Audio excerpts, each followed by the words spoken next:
It's almost October 31st.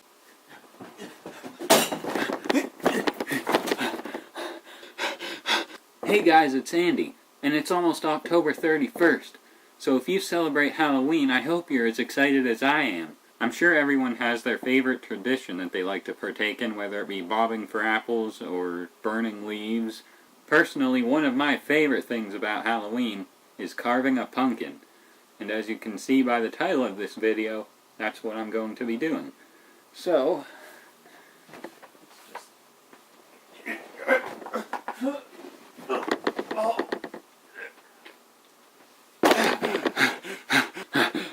my goodness guys, get a load of this pumpkin. It's huge. This is one of the biggest pumpkins I've had in years.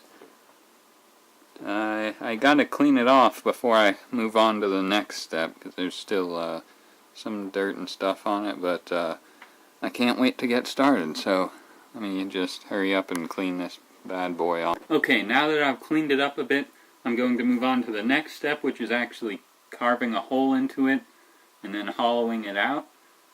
But usually what I do is I carve a spot up around the top and, you know, remove the top with this this little thing here. But this time I'm going to do something different. I'm actually going to try carving a hole in the bottom for reasons I'm going to demonstrate a little later.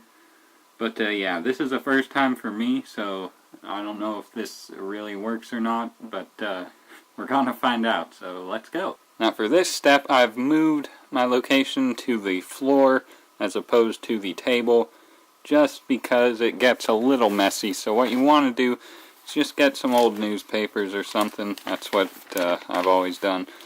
Just spread them out across the floor and then set your pumpkin on it and proceed to carve it out. Alright, so I set the pumpkin down and now I'm about to start hollowing it out, so just grab a knife and get to carving. Alright, let's see.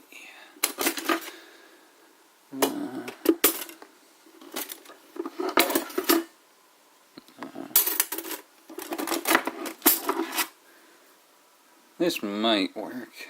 So now that we've got our knife figured out, we'll just make a small cut down here, I think. Like I said, I've never really tried this before, so I'm gonna wing it.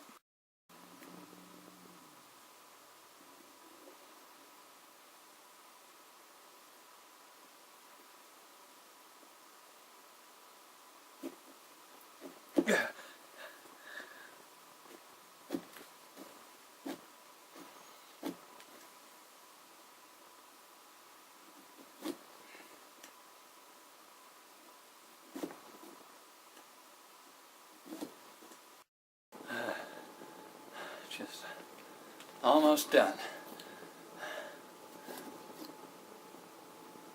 Yeah. Okay.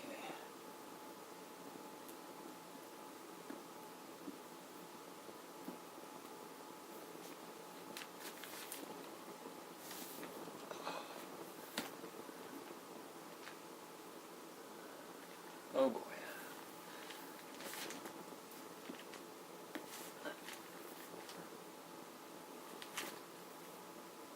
What do I do? Alright, I got it. Get ready, guys.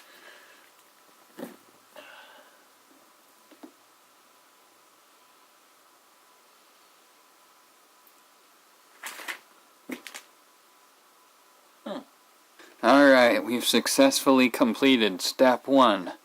Now, step 2, you gotta hollow all this stuff out, and this gets extremely messy. So I mean, even if you wear gloves, I still always get my hands dirty, like dirtier than I even want to admit. So I don't know what's gonna happen here really. So yeah, I don't think I'm even gonna bother wearing gloves. I think I'm just gonna rough it. So yeah, since we're here, I think I'll just start with this small piece, this bottom piece. Just scoop this stuff up onto the old newspaper and then we can move on to the real big stuff.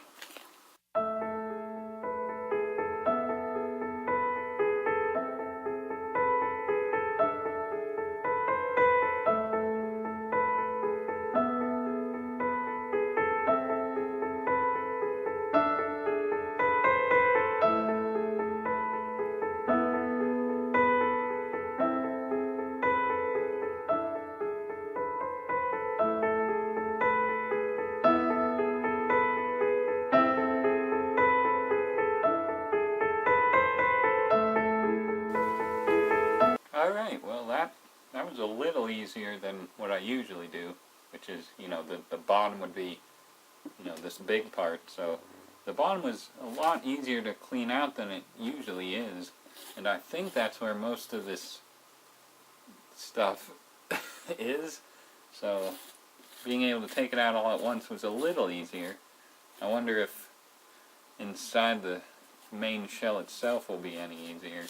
I just like to, clean this thing out as good as I can, make sure there's as little of this stuff as possible.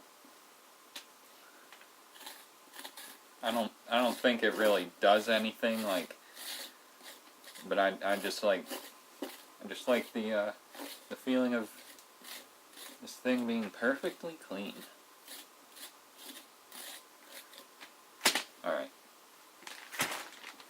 Alright, now on to the big part. I could do what I just did with the small part and just scoop it out with the spoon, but there's something about doing this with your hand that it's really traditional, so here we go. All I got is seeds.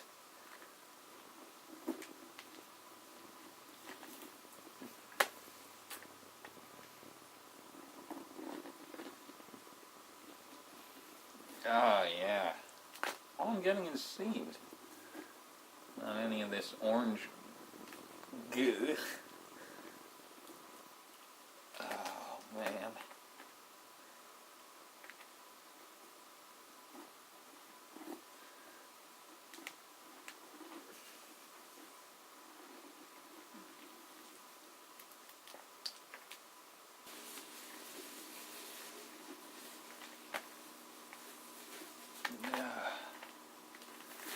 Alright, now there's not many seeds in there anymore, so there's not really anything to pull out by hand.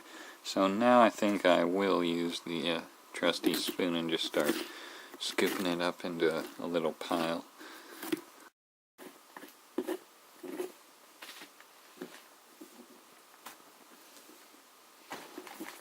Okay, now both parts are completely hollowed out, so we can just set it down on it once we line it up. Like this, maybe? Oh no. Well, this is one problem already. Can't figure out how to line it up.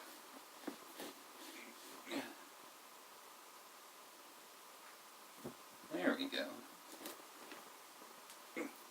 No. Okay, you down.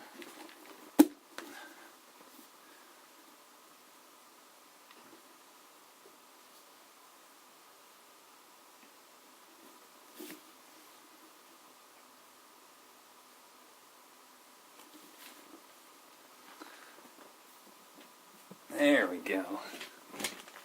Nope. Yep. Yeah. The pumpkin is as it was, except completely hollowed out. So now we move on to one of the final steps, which is to carve out a face or a design. This is always my favorite part because it just allows for so much creativity. Like every year I make a different face just because I'm in a different mood when I make it. I have no idea what I'm going to be making this year, so I guess I'll just get started and see where it takes me. I've just been racking my brain for the past 20 minutes of what I should do, what I should carve, and I can't really come up with anything. I'm missing some some tools that make this a little easier to make any design you want. For example, if you want like an eyeball, not just an eye, you'd have to poke individual dots in there, then carve out, where the eye is, like the iris and the pupil is, as opposed to the ball, which would be outlined in a set of dots that light up when you stick a candle inside. So that would give it the illusion that it's there, because if you just carve it out completely, then it's going to be like the whole eye will just come out. So I'm missing some tools to make this easier, so I'm going to have to make this just I don't want to say basic design, but compared to what I've been doing the past few years, this will be a quote-unquote basic design, but that's not going to stop me. Alright, so I've decided my design finally. What I've done is I've lightly scratched where I plan to carve. You're supposed to use a marker, but I don't have any on hand, so I've just lightly scratched where I plan to make my incisions. And now I'm going to make said incisions to hopefully complete the design.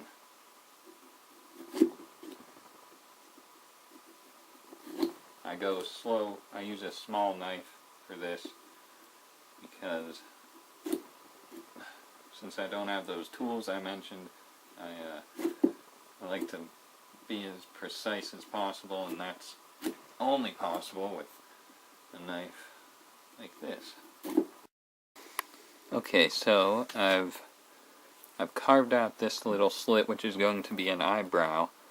What I've done is I've taken out the main piece, but then I've only recently discovered this. You want to carve out like any bit of yellow that you can see, because that will detract from when you put a candle inside. It'll make it less illuminated when that happens. Like from any conceivable angle, you want to make sure there's as little yellow showing as possible. Like I'm just going to see from here, you can see a bit of yellow. I'm just going to slice this little bit off in the hopes that it won't be seen by anyone at any angle. So yeah, just cut that off and then shove it on out of there. Just shove it on. Okay, there we go. Now you can see there's no yellow, but there is some over there, so I might try to trim that down as well. What I'm going to do is every little cut that I made, I'm going to carve it out, and then do that little step, which, I mean, I've never known before, so maybe you didn't either, but probably you did, and I'm just probably an idiot for not realizing it, but yeah, that's a major step that I'm going to be doing. Alright, so I've been at it for about an hour. I've been just, carving out the holes themselves, then trimming them out so it looks a little better. And this is where I am so far. I might try to trim a little more, but for the most part, this is my face. He's got 2 eyes, a nose, a mouth, and the eyebrows, giving him this look like, what is going on? So yeah, I'll do that, and then for the final step, which is the candle step. Alright, so right here I've carved out a little hole that's made to sit a candle inside. It's a basic hole right now. I'll carve it out a little better, but that's what I do. That's why I wanted to try this, so it'd be easier for me to carve a little hole here.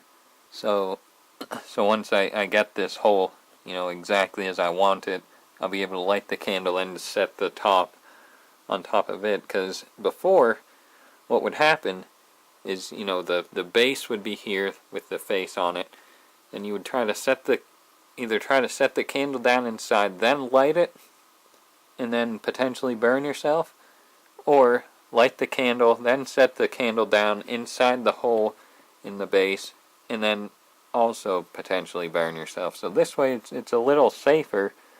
So that's why I'm going to try it this way. So let me just carve out this hole a little better. Try try that again. Let me just carve out this hole a little better, then light this candle and see if I can set this on top.